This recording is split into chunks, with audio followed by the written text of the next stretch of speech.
आइए हम लोग सीख लेते हैं अपवर्त। अपवर्त का मतलब गुणज। ठीक, देखते हैं कैसे। बकरियां या गायें या भैंस तो चराने ही गए हैं आप लोग हैं।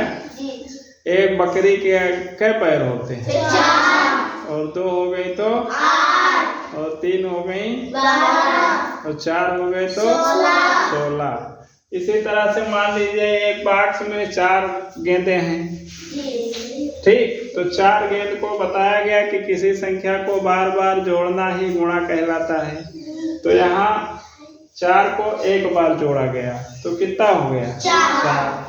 2 बार जोड़ा गया तो 8। 3 बार जोड़ा गया तो 12। 4 बार जोड़ा गया तो 16। तो कुछ निकल के आया? कुछ समझ पाए कि ये क्या लिखा हुआ है? क्या लिखा है? पहाड़ा। किसका पहाड़ा है? 4 का।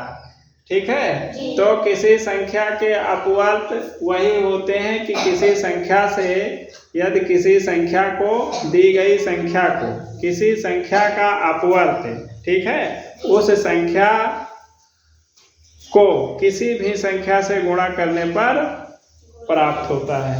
ठीक है, जैसे 4 से 1 को गुणा कर देंगे तो 4 मिल गया, 2 से गुणा कर देंगे तो 8 मिल गया, 3 से गुणा कर देंगे तो 12 मिल गया, 4 से गुणा कर देंगे तो 16 मिल गया।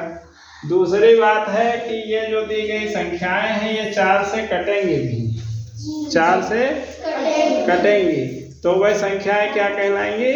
4 की अपवर्त कहलाएंगी। जो संख्याएं दी गई संख्या से विभाजित हो जाती हैं, कट जाती हैं, वह उस संख्या की अपवर्तक कहलाती हैं। अब ठीक है,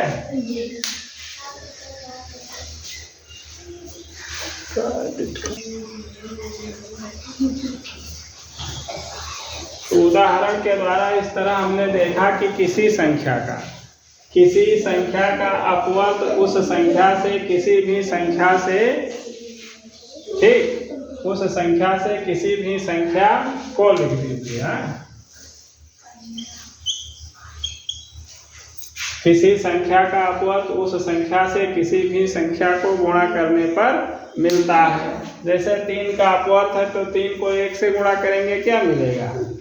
3। 2 से करेंगे 6, 3 से करेंगे 9, 4 से करेंगे 12। अभी जैसे पिछले आपने देखा कि 4 एकम 4, 4 दूनी 8, 4 तेईं 12।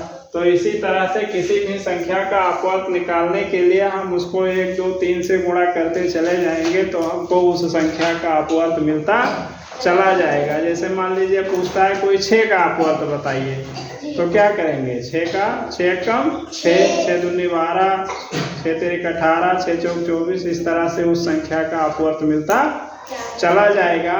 और जो अपवर्त मिलेगा, ये जो संख्याएं हैं वो इस संख्या से कटेंगी भी, ये भी है।